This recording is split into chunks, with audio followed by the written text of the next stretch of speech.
Ya, baik Bu, jam 2. Oke, izin share screen ya Bapak Ibu untuk menampilkan contoh untuk ini. Apakah sudah terlihat di layar Bapak Ibu untuk Word? New Sudah, share. Bu. Sudah terlihat.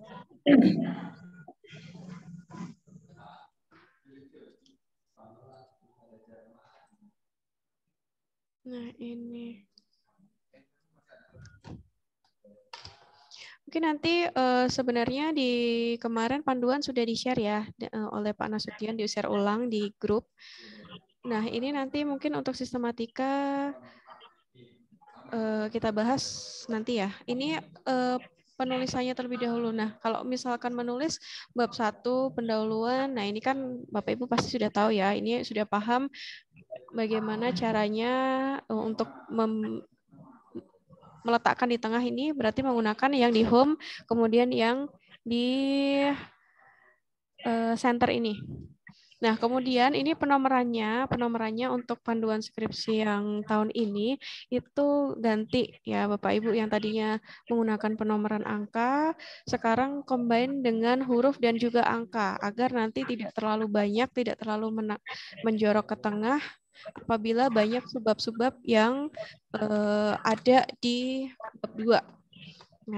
Nah ini latar yang A, latar belakang. Nah, untuk penomoran ini Bapak Ibu bisa menggunakan yang di sini biar agak rapi nantinya. Nah, pilihlah yang ini ya Bapak Ibu ya, ABC terlebih dahulu, setelah bab 1 menggunakan Romawi, kemudian bab 1 ini di sini. Nah, biasanya kalau Bapak Ibu memilih otomatis yang di sini ini, nah nanti langsung di rules ini akan di sini Bapak Ibu. Nah, ini bisa ditarik ya Bapak Ibu di sini agar rapi, ditaruh di pojok ke sini karena ini marginnya kan 4 4 3 3. Untuk margin, Bapak Ibu sudah paham ya bagaimana cara mengaturnya? Ada yang masih belum bisa untuk mengatur margin? Untuk aturannya belum diinformasikan, Bu. Di panduan margin ada Bapak Ibu 4433. Oke. Ini ya saya coba contohkan di sini di pack layout. Ya di menu pack layout, kemudian margin. Nah, di margin ini pilihlah yang paling bawah sendiri Bapak Ibu yang di custom margin. Nah, kemudian nanti di sini ditulis 4 untuk top, left-nya juga 4, kemudian bottom itu 3, yang right 3. Jadi yang kiri pokoknya yang di sini adalah 4, 4, kemudian yang sini 3, 3. Seperti itu. Mudah ya Bapak Ibu ya. Kemudian kalau sudah di oke. Nah, kalau udah oke, nah di sini nanti akan terlihat Bapak Ibu. Nah, kalau misalkan di rule ini yang di komputer atau laptop Bapak Ibu tidak terlihat, bisa diklik di sini view. Di menu view ini, nah Bapak Ibu bisa lihat di rules. Nah, rules ini kalau belum tercentang bisa dicentang untuk melihat untuk menampilkan rules di sini yang di atas. Ya. Oke, paham ya Bapak Ibu ya? Oke, kemudian lanjut ke penomoran kembali ya. Nah, ini setelah A di sini sudah dipojokkan di sini diberikan jarak ya. Biasanya kalau di sini itu diberikan jarak berapa ini? 1, 2, 3.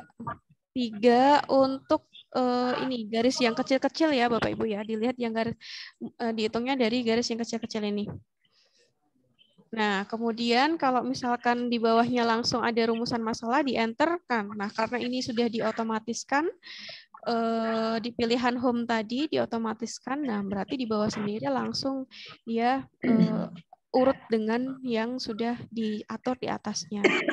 Nah, kemudian yang B, rumusan masalah. Nah, begitu. Kemudian, nah setelah itu di bawahnya, bawah penomoran ini, agar terlihat rapi, kalau Bapak Ibu ingin membuat paragraf, nah ini kita bisa dilihat di sini diurutkan, berarti urutnya yang di sini ya Bapak Ibu. diurut, berarti yang pojok paragraf ini di pojok urut dengan huruf R ini. Huruf pertama di subbab diurutkan, kemudian menjoroknya bisa diatur segini aja atau mungkin bisa diajukan satu lagi. Ya, jadi 1, 2, 3, 4. Antara 4 juga sudah pas Bapak Ibu, 4 aja. Ya, berarti dihitung dari sini ya, rules yang bawah ini, garis bawah ini, kemudian dihitung 1, 2, 3, 4. Nah, kalau seperti ini kan nanti bisa rapi, terlihat rapi. Jadi di paragraf selanjutnya juga seperti itu. Nah, kalau misalkan masih dalam satu subbab, misalkan ini berantakan ya Bapak Ibu ya. Misalkan ini maksudnya di sini, kemudian di sini. Nah, Bapak Ibu bisa langsung agar sama dengan apa namanya yang di sini ini jaraknya, kemudian menjoroknya agar sama, itu bisa Bapak Ibu, ini kursornya ditaruh di sini di depan, kemudian klik format painter yang ada di home. Nah, diklik format painternya, kemudian diarahkan. Nah, kalau sudah berubah, ini kan tadi seperti ini. Nah, kalau berubah seperti apa nih namanya? Sapu ya, sapu yang kecil itu. Nah, klik aja, diklik. Nah, dia akan berubah sendiri menjadi urut seperti ini, sama dengan yang paragraf di atasnya, begitu. Nah, kemudian kalau misalkan di bawahnya ada subbab lagi, misalkan seperti ini. Nah, kalau misalkan seperti ini kan harusnya, pertanyaan penelitian sudah tidak ada lagi ya, Bapak Ibu tidak menggunakan pertanyaan penelitian. Misalkan di sini adalah C. Nah, kalau mau mengatur subbab lagi yang di bawah, nah setelah C itu, setelah huruf itu angka. Selang-seling angka, huruf. Nah, kalau menulis satu di sini, urutkan dengan yang huruf pokoknya di huruf pertama kali. Kalau di bawahnya itu mau membuat subbab atau membuat paragraf, nah intinya nanti diurutkan dengan yang huruf pertama kali subbab di atasnya. Ya, jadi nanti ke bawahnya rapi. Nah, misalkan di sini penomorannya pakai menggunakan yang otomatis. Nah, seperti ini Bapak Ibu, kalau misalkan tadinya yang manual, Bapak Ibu memasukkannya adalah manual angkanya. Nah, nanti kalau mau diotomatiskan di sini ya 1, nah itu dia pasti akan berubah menjorok lagi ke sana ke kanan.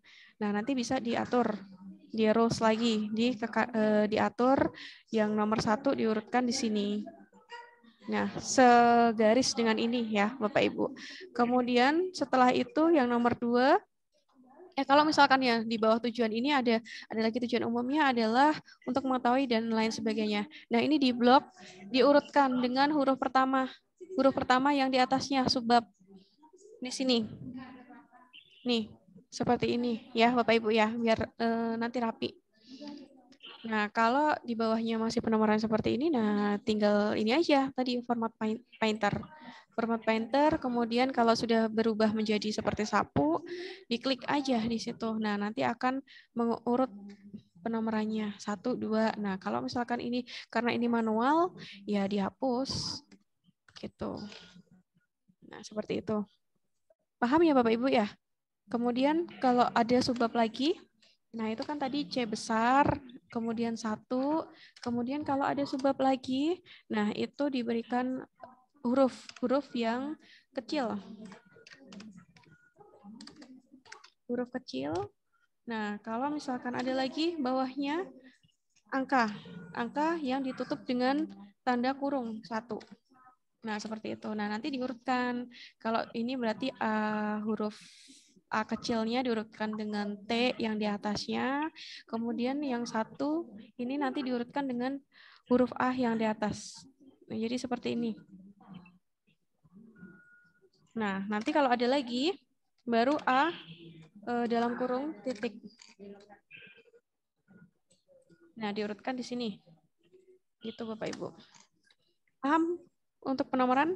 Berarti huruf besar, kemudian angka, terus huruf kecil dulu terlebih dahulu, nah baru subbab lagi, angka lagi, kemudian huruf lagi. Nanti kalau ada lagi, ya angka lagi, tapi kurung tutupnya depan belakang seperti ini. Kemudian kalau ada lagi kurungnya depan belakang untuk huruf.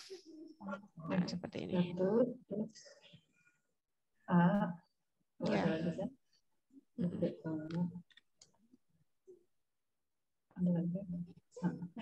Nah, seperti ini.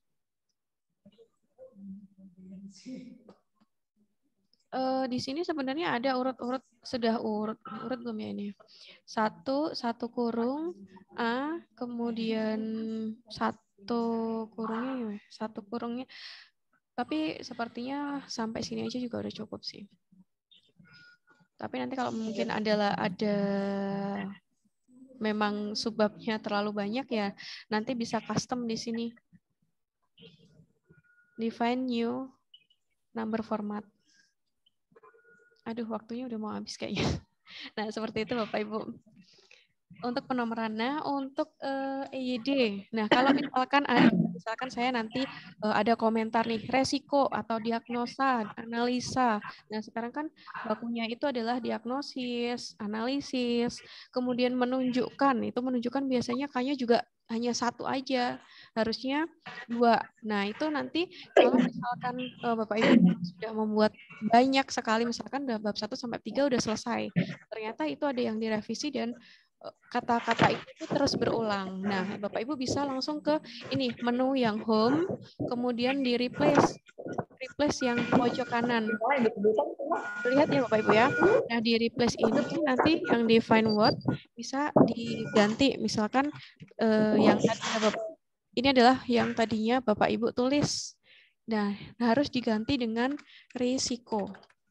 Nah, itu nanti klik aja langsung replace all. Nanti biasanya saya kalau misalkan konsulnya secara online, saya menuliskan replace all risiko seperti itu, atau replace all analisis atau diagnosis seperti itu. Nah, replace all barcode-nya bisa nggak? Kalau nggak bisa, ini gue mau list. One replacement. Ya. Gua aja sampai gimana sih? Kemudian setelah itu di Zoom belum. Terus akhirnya sama ya bisa speakernya untuk mikrofonnya di mute dulu, Bu. Oke, baik, terima kasih. Oke, kemudian kalau sudah di close seperti itu. Jadi tidak perlu melihat satu-satu, meneliti satu-satu lagi. Jadi langsung semuanya ke replace dari file ini, dalam satu file ini ke replace semuanya yang ada kata-kata resiko menjadi risiko gitu. Nah, kemudian apalagi? Oh ya, Bapak Ibu saya mengingatkan ya untuk citasinya menggunakan Mendeley. Mendeley sudah diajarkan belum ya Bapak Ibu ya? Belum, Bu. Aduh. Lupa. Kalau saya mengajarkan Mendeley dari awal, sebenarnya bisa-bisa saja sih Bapak Ibu, tapi kayaknya membutuhkan waktu lagi. Saya sudah ada webinar kemarin tahun lalu di YouTube Yatsi. Nanti coba dicari ya untuk apa namanya? Ini menggunakan Mendeley, bagaimana caranya dari awal mendownload, kemudian menggunakan Mendeley Web Importer, sehingga nanti Bapak Ibu misalkan mendapatkan menggunakan referensi yang berupa Google Book, bisa langsung dimasukkan ke Mendeley, tidak perlu mengetik secara manual untuk referensi tersebut gitu. Atau mungkin nanti kalau misalkan Bapak Ibu masih ada yang bingung, bisa tanya ke saya ya, WA, atau mungkin kalau membutuhkan waktu untuk Zoom lagi ya kita nanti agendakan aja untuk penggunaan Mendeley gitu. Kemudian apalagi ya? Oh ya, kalau untuk penulisan sepertinya itu aja ya. Nanti mungkin Bapak Ibu ini bisa saya screenshot atau gimana? Agar tidak lupa. Rekamannya aja dibagi nanti Bu lagi. Oh ya, ini rekamannya saya nanti bagikan aja ya ke Bapak Ibu atau saya upload ke YouTube. Oke, mungkin untuk penulisan, ya oke. Untuk penulisan sistematikanya Oke, new sharingnya sebentar.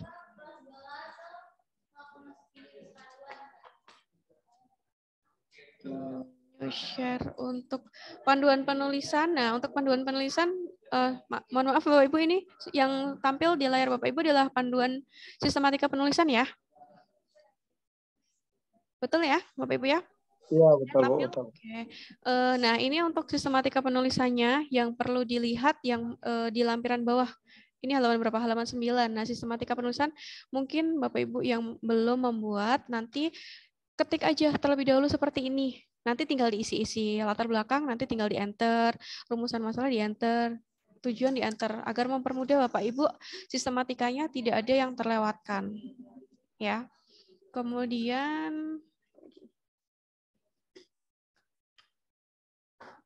kalau misalkan ada gambar atau bagan, itu keterangan gambar, misalkan di bab 2 nih biasanya yang banyak gambar, kemudian bagan, misalkan ada tabel. Nah, gambar, tabel itu, gambar dan bagan itu keterangannya di bawahnya. Di bawah gambar atau bagannya itu.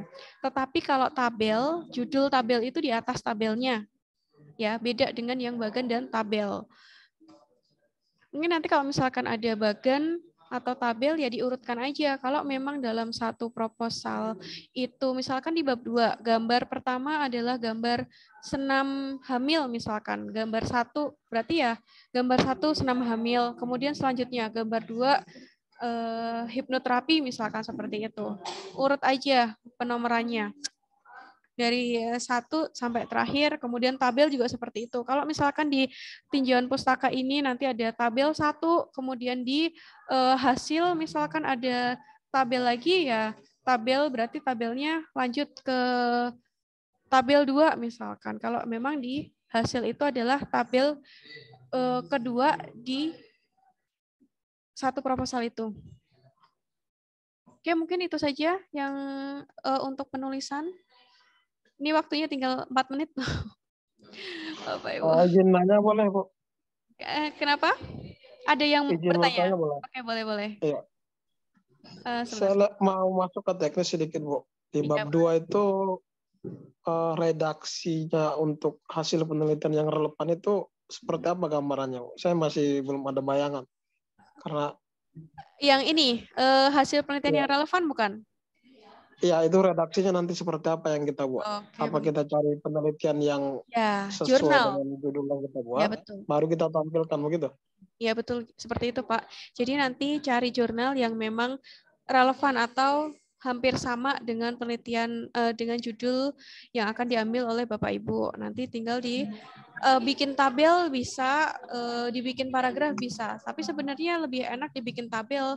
Jadi nanti bisa terlihat dengan jelas.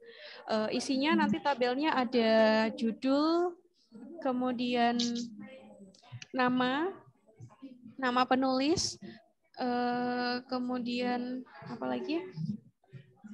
Nanti ininya tabelnya saya share aja ya Bapak Ibu kalau misalkan akan menggunakan tabel.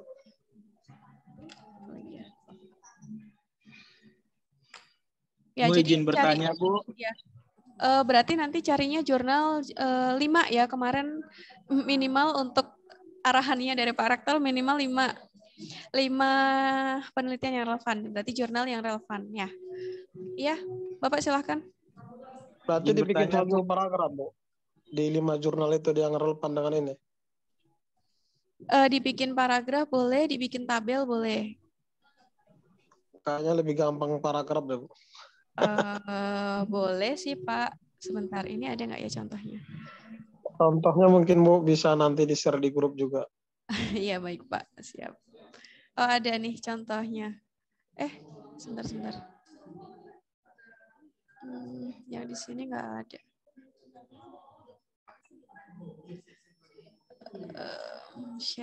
New share. Kalau ini contohnya yang menggunakan paragraf, ini penelitian terdahulu atau penelitian yang relevan. Contohnya di sini ada judulnya, kemudian penulisnya atau autornya itu siapa, kemudian tahunnya, kemudian ada hasilnya, hasil penelitiannya seperti apa, itu bisa dilihat dari nilai p-value-nya, kemudian kalau misalkan itu menggunakan chi-square, ada nilai OR-nya, atau menggunakan koefisien korelasi atau Spearman itu ada nilai R-nya. Nah, itu bisa ditampilkan di situ. Kemudian nanti dibahas kesimpulannya seperti apa, kemudian metodenya yang digunakan itu apa. Nah, selain metode itu juga ada jumlah sampel, teknik sampling. Nah, itu yang perlu dimasukkan di situ. Kemudian citasinya. Nah, Bapak Ibu kelihatan ya, ini kalau misalkan menggunakan Mendeley atau tidak. Itu terlihat di sini. Kalau saya klik di sini akan berwarna abu-abu, itu pasti dia menggunakan Mendeley. Kalau keuntungannya menggunakan Mendeley, nanti Bapak Ibu di daftar pustaka tidak perlu lagi untuk mengisi manual, tinggal masukkan misalkan seperti ini. Karena saya ini Word-nya sudah ada Mendeley-nya, ya nanti di reference, aduh kok nggak bisa di reference ini sudah muncul untuk Mendeley, Open Mendeley, Insert Station. Nah, saya tinggal mengklik aja Insert Bibliografi di situ. Nah, nanti